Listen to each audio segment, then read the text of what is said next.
غم نہ کر رب تجھے برباد نہ ہونے دے گا، غم نہ کر رب تجھے برباد نہ ہونے دے گا، تیرا دشمن بڑا نادان ہے۔ حضرات، میں نے خطبہ مسنونہ کے بعد قرآن کریم کی سورہ بقرہ کی 2 آیتیں میں نے آپ کے سامنے تلاوت کی، اسی کی روشنی میں مجھے کچھ باتیں آپ کے سامنے رکھنی ہیں۔ اللہ رب العالمین فرماتا ہے وَلَنَبْلُوَنَّكُمْ بِشَيْءٍ مِّنَ الْخَوْفِ وَالْجُوعِ وَنَقْصٍ مِّنَ الْأَمْوَالِ وَالْأَنفُسِ وَالثَّمَرَاتِ، ایمان والوں کو مخاطب کرتے ہوئے کہ ہم تمہیں آزمائیں گے۔ وَلَنَبْلُوَنَّكُمْ بِشَيْءٍ مِّنَ الْخَوْفِ، ہم تمہارا امتحان لیں گے، ہم تمہارا پریچھا لیں گے، ہم تمہیں آزمائیں گے۔ آزمائش کی کیٹیگریز بھی بتلا دی کہ کس کس طریقے سے ہم تمہیں آزمائیں گے۔ بِشَيْءٍ مِّنَ الْخَوْفِ، ہم تمہیں خوف ڈال کر بھی آزمائیں گے، دشمنوں کا خوف ڈال کر کے ہم تمہارا امتحان لیں گے، تمہیں آزمائیں گے۔ والجوع، اور بھوکا رکھ کر بھی ہم تمہیں آزمائیں گے، خوف ڈال کر بھی آزمائیں گے اور بھوکا رکھ کر بھی آزمائیں گے۔ وَنَقْصٍ مِّنَ الْأَمْوَالِ، اور تمہارے مال میں نقصان کر کے بھی ہم تمہیں آزمائیں گے۔ وَالْأَنفُسِ، اور تمہاری جانیں لے کر بھی ہم تمہیں آزمائیں گے۔ وَالثَّمَرَاتِ، اور تمہارے پھلوں میں کمی کر کے، تمہاری کھیتی باڑیوں میں کمی کر کے، اس میں نقصان کر کے بھی ہم تمہیں آزمائیں گے۔ یہ الگ الگ کیٹیگریز بتلا دی کہ ہم اس طریقے سے تمہارا امتحان لیں گے، تمہیں آزمائیں گے۔ آگے فرمایا کہ جو میرے بندے میری اس آزمائش میں کامیاب ہو گئے، جو میرے بندے میری اس آزمائش پر صبر کرے اور کامیاب ہو گئے، اللہ تعالیٰ فرماتا ہے وَبَشِّرِ الصَّابِرِينَ، اے محمد صلی اللہ علیہ وسلم، آپ ایسے میرے بندوں کے لیے جو میری اس آزمائش پر صبر کریں، انہیں جنت کی خوشخبری سنا دیجئے، انہیں جنت کی بشارت سنا دیجئے۔ یہ جو کیٹیگریز میں بتایا ہوں قرآن میں جس کا ذکر ہے، در حقیقت ہمیں سب سے بڑی آزمائش موت کی آزمائش لگتی ہے۔ اللہ رب العالمین فرماتا ہے کہ ہم تمہیں خوف ڈال کر آزمائیں گے، دشمنوں کا خوف، ہم تمہیں بھوکا مار کر بھی آزمائیں گے، ہم تمہارے مال میں نقصان کر کے بھی آزمائیں گے، اور ہم تمہاری جانیں لے کر بھی آزمائیں گے، تمہاری فلوں میں نقصان کر کے، کھیتی باڑیوں میں نقصان کر کے ہم تمہیں آزمائیں گے۔ اس میں سب سے بڑی آزمائش ہم اگر نظر ڈالیں تو موت کی آزمائش لگتی ہے۔ ہمارا بیٹا جوان ہوا، بڑھاپے کا سہارا ہے، ہماری یہ امید ہے کہ میرا بیٹا بڑھاپے کا سہارا بنے گا، اچانک جا رہا ہے، گاڑی سے ایکسیڈنٹ ہوا، جوان بیٹا مر گیا۔ اب ہمیں جوان بیٹے کے مرنے پر صبر کرنا ہے۔ وَبَشِّرِ الصَّابِرِينَ، جو میرے بندے میری اس آزمائش پر صبر کرتے ہیں، اے نبی صلی اللہ علیہ وسلم، ایسے لوگوں کے لیے جنت کی خوشخبری سنا دیجئے، ایسے لوگوں کے لیے۔ بخاری شریف کی حدیث ہے، اللہ کے نبی صلی اللہ علیہ وسلم راستے سے جا رہے تھے، ایک قبر کے پاس ایک عورت رو رہی تھی، ایک قبر کے پاس ایک عورت رو رہی تھی، اس کا بچہ مر گیا تھا، وہ اپنے بچے کے قبر پر بیٹھ کر کے رو رہی تھی۔ اللہ کے نبی جب اس عورت کو روتا ہوا دیکھتے تو کہتے ہیں عورت، اے خاتون، تیرا بچہ انتقال ہو گیا، تو اپنے بچے کے انتقال پر صبر کر، اللہ تجھے اجر دے گا، اللہ تجھے ثواب دے گا، اللہ تجھے نیکی دے گا، تو اپنے بچے کے انتقال پر صبر کر۔ وہ مڑ کر کے دیکھتی ہے تو پہچان نہیں پاتی ہے کہ یہ اللہ کے نبی ہے یا کوئی اور۔ وہ کہتی ہے، ارے چل چل جا، بڑا آیا ہے صبر کروانے والا، ارے مجھ سے پوچھ، میرا لخت جگر تھا، میرے بڑھاپے کا سہارا تھا، میرا بیٹا تھا، مر گیا، تیرا بیٹا ہوتا تو پتہ چلتا، کیسے صبر کر لوں، مجھ سے صبر نہیں ہوتا۔ اللہ کے نبی چلے آئے، جب وہ مان ہی نہیں رہی تو چلے آئے۔ 2-4 دن کے بعد اس عورت کو کسی نے بتایا کہ جس کو تم نے کہا تھا چل چل تیرا بیٹا ہوتا تو پتہ چلتا وہ کوئی اور نہیں تھا بلکہ اللہ کے نبی تھے۔ وہ عورت کہتی ہے کیا اللہ کے نبی تھے؟ میں نے اللہ کے نبی کو ایسا کہہ دیا؟ وہ عورت 3-4 دن کے بعد اللہ کے نبی کے پاس آتی ہے اور کہتی ہے اللہ کے نبی مجھے معاف کر دیجئے، اے اللہ کے نبی میں آپ کو پہچان نہیں پائی، میں آپ کو پہچان نہیں سکی، اللہ کے نبی مجھے معاف کر دیجئے، آپ نے مجھے صبر کرنے کو کہا تھا، اے اللہ کے نبی میں نے صبر کر لیا۔ اللہ کے نبی نے کہا نہیں، اب نہیں مانا جائے گا، اب نہیں مانا جائے گا، تمہیں صبر 3-4 دن کے بعد آیا ہے۔ انما الصبر عند الصدمۃ الاولی، صبر تو وہ ہے کہ مصیبت کے وقت صبر کیا جائے، اصل صبر یہ ہے 3-4 دن کے بعد، 1 ہفتے کے بعد تو سب کو صبر آ جاتا ہے، 1 مہینے کے بعد تو سب کو صبر آ جاتا ہے، 4 دن کے اور 5 دن کے بعد تو نے صبر کیا تو کوئی کمال نہیں کیا ہے۔ صبر اس وقت ہوتا جب میں نے کہا تھا کہ صبر کر، اس وقت صبر کرتی تو تجھے اجر ملتا، اب یہ صبر نہیں مانا جائے گا، 3-4 دن کے بعد تو سب کو صبر آ جاتا ہے۔ تو میرے بھائیوں اللہ رب العالمین نے فرمایا ہم تمہیں آزمائیں گے خوف ڈال کر، ہم تمہیں آزمائیں گے بھوکا رکھ کر، ہم تمہیں آزمائیں گے تمہارے مالوں میں کمی کر کے، ہم تمہیں آزمائیں گے تمہاری جانیں لے کر اور تمہاری کھیتی باڑیوں کو نقصان کر کے ہم تمہیں آزمائیں گے، اور جو میرے بندے میری اس آزمائش پر صبر کر لے، اے نبی ایسے لوگوں کو جنت کی خوشخبری سنا دیجیے۔ الذین اذا اصابتهم مصیبہ، جب ایمان والوں کے اوپر کوئی مصیبت آتی ہے، جب ایمان والوں کے اوپر کوئی پریشانی آتی ہے، قالوا وہ کہتے ہیں انا للہ و انا الیہ راجعون، ہم اللہ ہی کے لیے ہیں اور ہمیں پلٹ کر اللہ ہی کی طرف جانا ہے۔ انا للہ و انا الیہ راجعون، ہم اللہ ہی کے لیے ہیں اور ہمیں پلٹ کر کے اللہ ہی کی طرف جانا ہے، وہ یہ دعا پڑھتے ہیں انا للہ و انا الیہ راجعون۔ جب ان کے اوپر کوئی مصیبت آتی ہے، کوئی پریشانی آتی ہے تو یہ دعا پڑھتے ہیں۔ حضرت ابو سلمہ فرماتے ہیں کہ میں نبی کی مجلس میں بیٹھا ہوا تھا، میں نبی کی باتوں کو سن رہا تھا، اللہ کے نبی واضح نصیحت کر رہے تھے، سمجھا رہے تھے، مصیبت کی دعا بتلا رہے تھے۔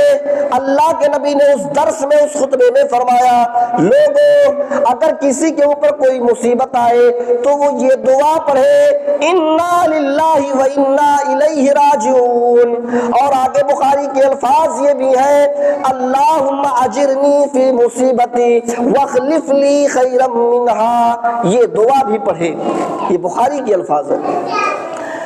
آئے ہم اللہ ہی کے لیے آئے ہیں، اللہ ہی کی طرف سے آئے ہیں، انا للہ و انا الیہ راجعون، ہم اللہ ہی کی طرف سے آئے ہیں اور ہمیں پلٹ کر کے اللہ ہی کی طرف جانا ہے۔ اللہم اجرنی فی مصیبتی، آئے اللہ میری مصیبت پر، میری پریشانی پر مجھے بہترین اجر عطا فرما، واخلف لی خیرا منہا، اور ہم نے جو کھویا ہے، میں نے جو کھویا اس کا بہترین بدلہ عطا فرما۔ حضرت ابو سلمہ فرماتے ہیں کہ اللہ کے نبی اس درس میں، اس خطبے میں یہ ہم کو دعا سکھلائی اور سارے صحابہ نے اس دعا کو یاد کر لیے اور میں نے بھی یاد کر لیا، اللہم اجرنی فی مصیبتی واخلف لی خیرا منہا۔ ہم سب کو یاد کر لینا چاہیے یہ دعا، بڑی اچھی بڑی پیاری دعا ہے۔ حضرت ابو سلمہ فرماتے کہ میں نے یہ دعا یاد کر لیا اور گھر پہ آیا تو اپنی بیوی ام سلمہ سے کہا اے میری بیوی، آج اللہ کے نبی نصیحت کر رہے تھے اور اس نصیحت میں مصیبت کی ایک بڑی پیاری دعا بتلائے ہیں، سکھائے ہیں، سارے لوگوں نے یاد کر لیا تو میں نے بھی یہ دعا یاد کر لیا۔ ام سلمہ نے کہا بتاؤ کون سی دعا ہے؟ تو فرمایا ابو طلحہ، ابو سلمہ کی میری بیوی، اللہ کے نبی نے اس درس میں یہ دعا سکھلایا کہ جب کسی کے اوپر مصیبت آئے، پریشانی آئے تو وہ یہ دعا پڑھ لے انا للہ و انا الیہ راجعون، اللہم اجرنی فی مصیبتی واخلف لی خیرا منہا۔ حضرت ام سلمہ فرماتی ہے کہ جب میرے شوہر نے مجھے یہ دعا بتلائی تو میں نے بھی یہ دعا یاد کر لی، میں نے بھی یہ دعا یاد کر لی۔ ایک دن میرے شوہر کہیں سفر میں نکلے ہوئے تھے، ابو سلمہ سفر میں کہیں نکلے ہوئے تھے، ان کو اسی سفر میں بیماریوں نے گھیر لیا، بیماریوں نے پکڑ لیا اور اسی بیماری میں ان کا وہی انتقال ہو گیا۔ میرے شوہر ام سلمہ فرماتی ہیں کہ میرے شوہر کا انتقال ہو گیا۔ جب مجھے خبر ملی کہ میرے شوہر کا انتقال ہو گیا تو میں نے بھی یہی دعا پڑھی، انا للہ و انا الیہ راجعون، اللہم اجرنی فی مصیبتی واخلف لی خیرا منہا۔ ہم سب اللہ ہی کے لیے ہے اور ہمیں پلٹ کر کے اللہ ہی کی طرف جانا ہے۔ اللہم اجرنی فی مصیبتی، اے اللہ میری مصیبت پر تو مجھے اجر عطا فرما، واخلف لی خیرا منہا، اور ہم نے جو کھویا اس کا بہترین بدل عطا فرما۔ حضرت ام سلمہ فرماتی ہے کہ میں نے یہ دعا پڑھ لی، اپنے شوہر کا انتقال کی خبر جب سنی تو میں نے یہ دعا پڑھ لی۔ ام سلمہ فرماتی ہے کہ پھر جب کبھی مجھے میرے شوہر کی یاد آتی، مجھے کوئی پریشانی ہوتی، مجھے جب میرے شوہر کی یاد ستاتی تو میں یہی دعا پڑھ لیا کرتی تھی، اللہم اجرنی فی مصیبتی واخلف لی خیرا منہا، یہی دعا پڑھ لیا کرتی تھی۔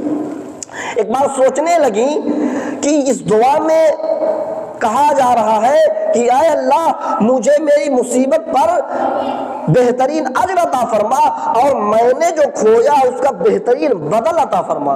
وہ سوچنے لگی اس دعا پر کہ بھلا میرے شوہر سے بھی کوئی اچھا ہو سکتا ہے، اس دعا میں کہا جا رہا ہے جو میں نے کھویا اس کا بہترین بدل عطا فرما، تو میرے شوہر ابو سلمہ سے بھی بہتر کوئی ہو سکتا ہے؟ میرے شوہر کہا اتنا نیک، اتنا پرہیزگار، اتنا محبت دینے والے، اتنا پیار کرنے والے، میرے شوہر سے بہتر کون ہو سکتا ہے؟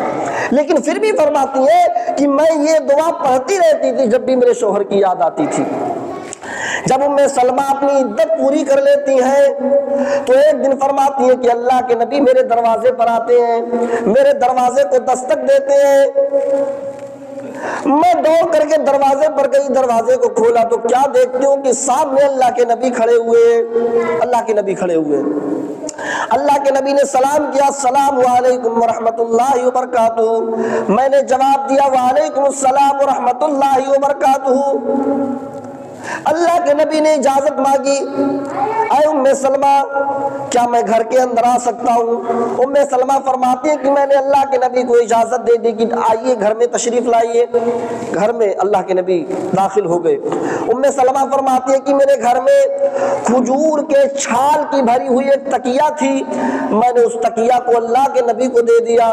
اللہ کے نبی اس تکیے کے اوپر ٹیک لگا کر کے بیٹھ گئے اور تھوڑی دیر کے بعد کہنے لگے، اے ام سلمہ تمہارے شوہر کا انتقال ہو گیا ہے، تمہارے بچے بھی ہیں، اب تم بیوہ ہو چکی ہو، میں تم سے نکاح کرنا چاہتا ہوں، میں تم سے شادی کرنا چاہتا ہوں، میں تمہارا سہارا بننا چاہتا ہوں۔ ام سلمہ کہتی ہیں اللہ کے نبی وہ بدنصیب عورت ہوگی جس کو آپ نکاح کا پیغام دے اور وہ آپ کے پیغام کو ریجیکٹ کر دے، وہ بڑی بدنصیب عورت ہوگی۔ اے اللہ کے نبی میں آپ کے پیغام کو ریجیکٹ تو نہیں کر رہی ہوں، لیکن اللہ کے نبی میری کچھ پریشانی ہے اس کو سن لیجئے۔ اللہ کے نبی نے کہا بتاؤ تمہیں کیا پریشانی ہے؟ ام سلمہ فرماتی ہے کہ اللہ کے نبی میری پہلی پریشانی یہ ہے کہ میں بہت غیرت مند خاتون ہوں، میں سوکنوں کو برداشت نہیں کرتی، آپ کی اور بھی بیویاں ہیں۔ اللہ کے نبی اگر کہیں بیویوں سے آپ کی بیویوں سے میرا کچھ باتیں کہانی ہو گئی اور میں آپ کی بیویوں کو کچھ الٹا سیدھا بول دوں گی تو آپ کی بیویوں کو تکلیف ہوگی، اور جب آپ کی بیویوں کو تکلیف ہوگی تو آپ کو بھی تکلیف ہوگی۔ اللہ کے نبی سوچ لیجئے میں سوکنوں کو برداشت نہیں کرتی، میں بہت غیرت مند خاتون ہوں۔ اللہ کے نبی نے کہا دوسری پرابلم بتاؤ، دوسری پرابلم کیا ہے؟ ام سلمہ فرماتی ہے کہ اللہ کے نبی میری دوسری پرابلم یہ ہے کہ جس مقصد کے لیے نکاح کیا جاتا ہے میں اس مقصد کو پورا نہیں کر سکتی، میں اب بچے پیدا نہیں کر سکتی، میں اس عمر کو کراس کر چکی ہوں، اب میں بچے نہیں پیدا کر سکتی۔ اللہ کے نبی نے کہا ٹھیک ہے تیسری پرابلم بتاؤ۔ تیسری پرابلم میں سلمہ فرماتی ہے کہ اللہ کے نبی ابو سلمہ کا انتقال ہو گیا ہے اور ابو سلمہ نے پیچھے کچھ بچے چھوڑ کر کے گئے، میرے چھوٹے چھوٹے بچے بھی ہیں، اللہ کے نبی اگر میں آپ سے نکاح کروں گی تو یہ بچے میرے ساتھ آپ کے گھر میں رہیں گے، آپ یہ کہیں گے کہ ان بچوں کو ان کے ننیحال بھیج دو، ماموں کے گھر اور نانا کے گھر بھیج دو، تو میں نہیں بھیجوں گی، میں ان بچوں کو اپنے ساتھ ہی رکھوں گی۔ اللہ کے نبی نے کہا ٹھیک ہے، تمہاری 3 پرابلم ہے، تم کہتی ہو کہ میں بہت غیرت مند خاتون ہوں، میں سوکنوں کو برداشت نہیں کرتی، تو میں اللہ سے دعا کر دوں گا اللہ تمہاری اس غیرت کو ختم کر دے گا، میں اللہ سے دعا کر دوں گا اللہ تمہاری اس غیرت کو ختم کر دے گا۔ دوسری پرابلم جو تم بتلا رہی ہو کہ میں بچے پیدا نہیں کر سکتی، تو اے ام سلمہ میں بھی اسی عمر میں ہوں جس عمر میں تم ہو، اور میں بچوں کے لیے شادی نہیں کر رہا ہوں بلکہ میں بیوہ عورت کا سہارا بننے کے لیے شادی کر رہا ہوں، تاکہ آنے والے لوگ دیکھیں کہ محمد الرسول اللہ صلی اللہ علیہ وسلم بیوہ عورتوں کے لیے بھی سہارا بننے کے لیے اس دنیا میں آئے تھے، بیوہ عورتوں کا سہارا بننے کے لیے اس دنیا میں آئے تھے، بیوہ عورتوں کو بے یار و مددگار چھوڑنے کے لیے نہیں بلکہ ان کا سہارا بننے کے لیے بھی آئے تھے محمد الرسول اللہ۔ اور تیسری پرابلم جو تم بتلا رہی ہو کہ میں جب نکاح ہوگا تو میں اپنے بچوں کو اپنے ساتھ لے کر کے آؤں گی، تو لے کر کے آئیے، یہ تمہارے بچے ہیں، جب میں تم سے شادی کر لوں گا تو یہ میرے بھی بچے ہو جائیں گے، میں ان کو اپنے بچوں کی طرح پالوں گا، ان کی کفالت کروں گا، ان کا کفیل بنوں گا، ان کو میں اپنے بچوں کی طرح پالوں گا۔ ام سلمہ فرماتے ہیں کہ پھر میرا نکاح اللہ کے نبی سے ہو گیا، میرا نکاح اللہ کے نبی سے ہو گیا۔ نکاح ہونے کے بعد کچھ دنوں کے بعد وہ سوچنے لگی کہ میرے شوہر ابو سلمہ مجھے کبھی یہ دعا سکھلائے تھے کہ جب مصیبت آئے پریشانی آئے تو یہ دعا پڑھ لیا کرو، انا للہ و انا الیہ راجعون، اللہم اجرنی فی مصیبتی واخلف لی خیرا منہا۔ ہم سب اللہ ہی کے لیے ہیں اور اسی کی طرف پلٹ کر کے جانا ہے، اور اے اللہ میری مصیبت پر مجھے بہترین اجر عطا فرما اور میں نے جو کھویا اس کا بہترین بدلہ عطا فرما۔ وہ سوچنے لگی کہ اس دعا میں یہی چیز ہے کہ مجھے بہترین بدلہ عطا فرما۔ اب وہ سوچنے لگی کہ واقعی میں دعا کا اثر ہوتا ہے، میرے شوہر نے یہ دعا سکھلائے تھے مجھے کہ اس کا بہترین بدلہ عطا فرما، یہ دعا کیا کرو اللہ سے۔ میں نے اپنے شوہر کو کھویا اور میں نے اپنے شوہر کو کھونے کے بعد میں نے یہ دعا پڑھنا شروع کیا تو اللہ تعالیٰ نے میری دعا سن لی اور مجھے میرے شوہر سے بہتر شوہر جناب محمد الرسول اللہ عطا فرما دیے، جناب محمد الرسول اللہ صلی اللہ علیہ وسلم عطا فرما دیے۔ میرے بھائیوں، تو دعا کا اثر ہوتا ہے، دعا کیا کیجئے، اور میں نے جو دعا سکھلائی ہے بخاری شریف کے حوالے سے، اللہم اجرنی فی مصیبتی واخلف لی خیرا منہا، اس دعا کو آپ سب لوگ یاد کریے۔ تو میرے بھائیوں، اللہ رب العالمین فرماتا ہے کہ ہم تمہیں آزمائیں گے، ہم تمہارا امتحان لیں گے، اور اس امتحان سے، اس آزمائش سے جناب محمد الرسول اللہ صلی اللہ علیہ وسلم بھی نہیں بچ سکے، ان کو بھی جوجھنا پڑا اس مصیبت سے۔ آپ کی چہیتی بی بی حضرت خدیجہ رضی اللہ تعالیٰ عنہ کا انتقال ہو جاتا ہے، اور اس کے کچھ دنوں کے بعد آپ کے چچا کا بھی انتقال ہو جاتا ہے۔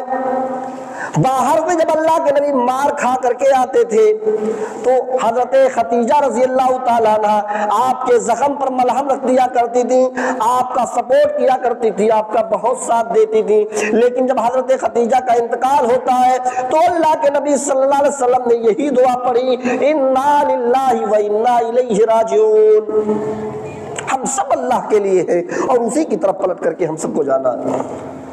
یہ فیکٹ ہے کہ ہر شخص کو موت آنی ہے، ہر شخص کو ایک دن، ہر نفس کو ایک دن مرنا ہے۔ اب جب موت یقینی ہے، موت سب کو آنی ہے، تو پھر موت سے ڈرنا کیا؟ ہم موت سے ڈریں کیوں؟ موت سب کو آنی ہے، یہ حق ہے۔ دشمن بھی اس کو ماننے کے لیے تیار ہے کہ موت آئے گی، ہم بھی ایک دن مریں گے۔ جب یقینی ہے تو ہم پھر موت سے ڈرتے کیوں ہیں؟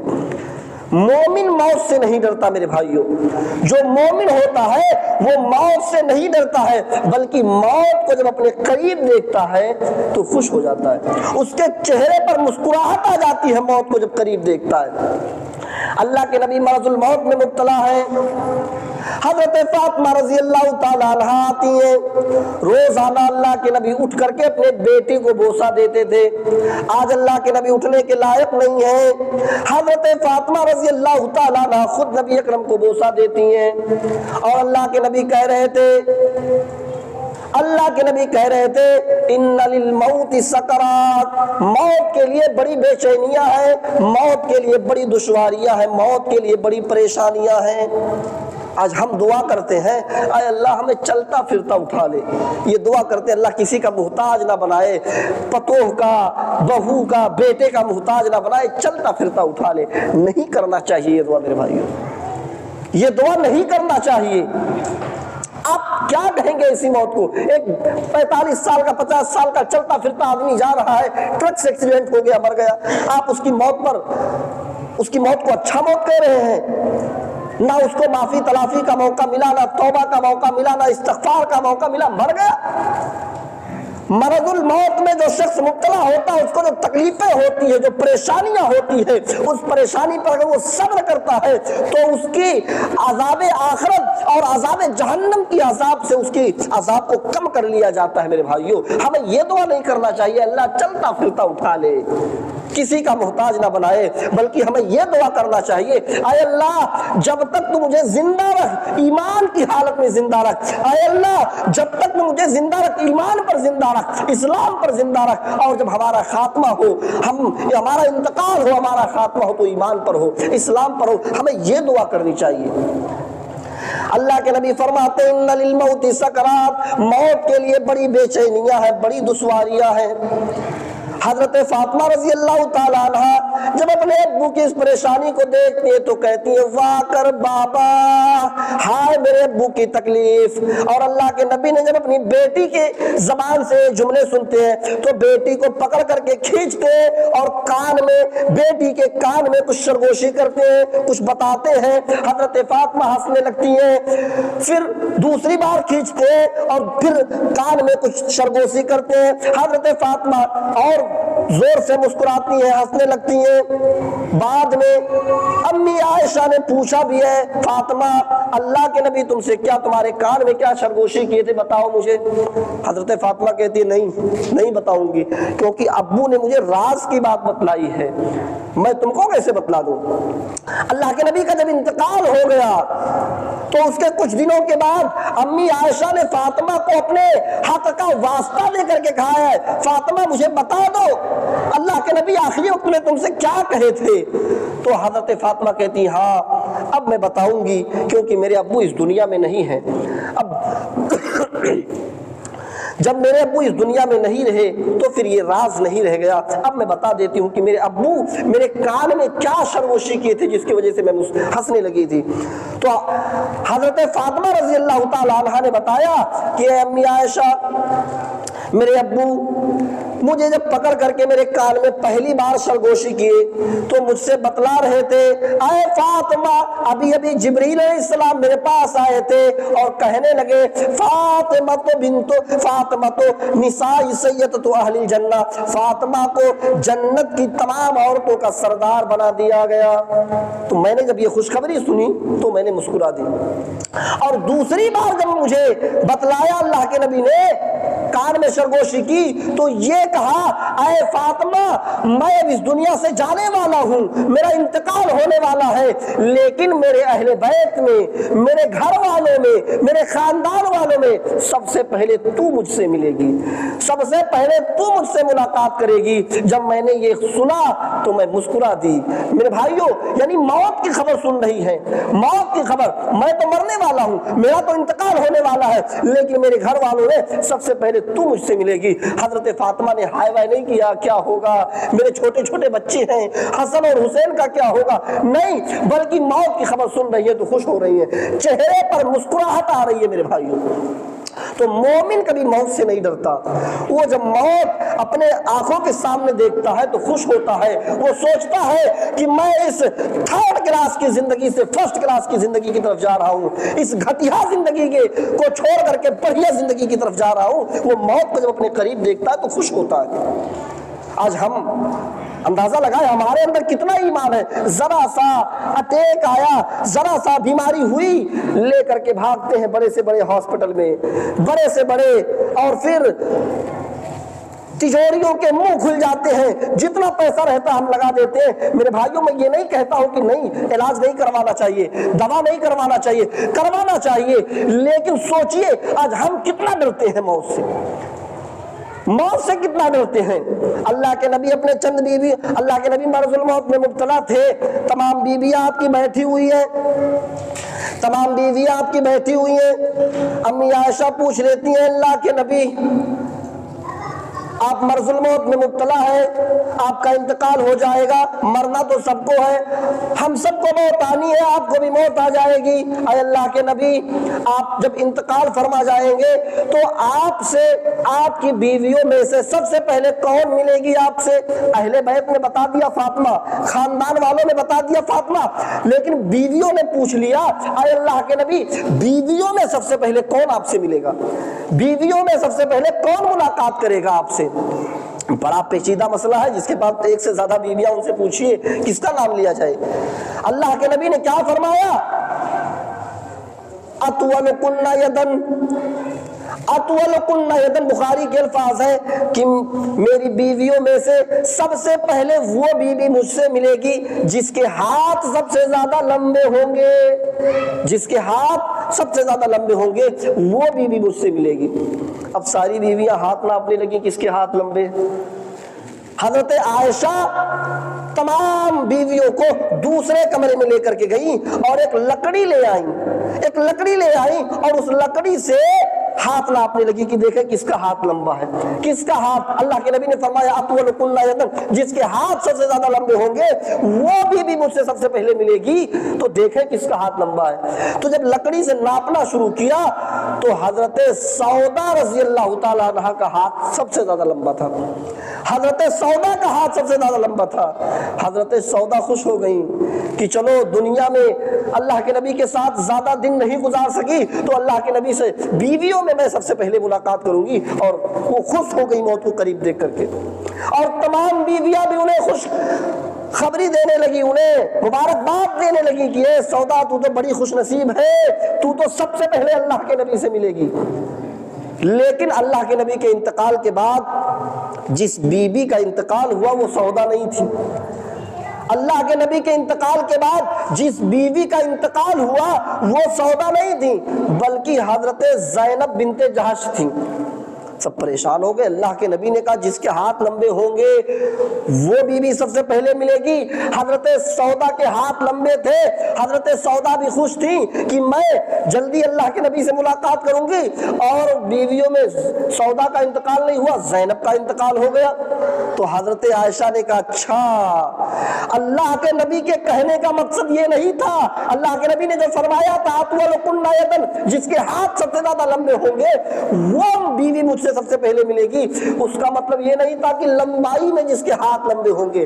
اطولکن یدن کا مطلب یہ ہوتا ہے کہ جو بیوی صدقات و خیرات زیادہ کرتی ہوگی, جو بیوی اللہ کے راہ میں خرچ کرتی ہوگی وہ بیوی مجھ سے سب سے پہلے ملے گی. پھر اور بیویوں نے بتایا کہ حضرت سودا کا یہ حال تھا, حضرت زینب بنت جہش کا یہ حال تھا کہ ان کے پاس اگر کچھ آ جاتا تو وہ اپنے پاس نہیں رکھتی تھی, کچھ آ جاتا تھا تو اپنے پاس نہیں رکھتی تھی. آیا صبح میں آیا تو شام ہونے سے پہلے سب غریبوں میں, یتیموں میں, مسکینوں میں خرچ کر دیتی تھی, شام کا انتظار نہیں کرتی تھی. شام میں آتا تھا صبح کا انتظار نہیں کرتی تھی, فی سبیل اللہ اللہ کے راہ میں خرچ کر دیتی تھی. تو حضرت عائشہ نے فرمایا اطولکن یدن کا مطلب یہ نہیں ہوتا ہے کہ جس کے ہاتھ لمبے ہو, نہیں, بلکہ جو اللہ کے راہ میں سب سے زیادہ خرچ کرتی ہوگی وہ بھی سب سے پہلے اللہ سے ملے گی. میرے بھائیوں یہ پورا حدیث سنانے کا مطلب یہ ہے کہ حضرت سودا رضی اللہ تعالیٰ عنہ نے جب سنا کہ میرے ہاتھ لمبے ہیں اور اللہ کے نبی نے فرمایا کہ جس کی بیوی کے ہاتھ لمبے ہوں گے وہ مجھ سے ملے گی, حضرت سودا نے جب اپنے ہاتھ لمبے دیکھے تو وہ خوش ہو گئی. مومن اصل یہی ہوتا ہے کہ موت سے وہ ڈرتا نہیں ہے، موت سے گھبراتا نہیں ہے، مرنا تو سب کو ہے تو پھر ڈرنا کاہے کو؟ میرے بھائیوں، ہمیں اس زندگی کے لیے اس زندگی میں تیاری کرنی چاہیے۔ یہ کھیتی ہے، وہاں کاٹنا ہے، یہاں ہمیں اچھے عمل کرنا چاہیے تاکہ ہمیں بھی خوشی ہو اپنے موت کو دیکھ کر کے۔ اللہ تعالیٰ سے دعا کرتے ہیں کہ اللہ العالمین ہمیں پکا سچا مومن بنائے اور ہمیں جب تک زندہ رکھے ایمان و اسلام پر، جب ہم سب کا خاتمہ ہو تو ایمان پر۔ اقول قولی ھذا استغفر اللہ لی ولکم ولسائر المسلمین فاستغفروہ انہ هو الغفور الرحیم۔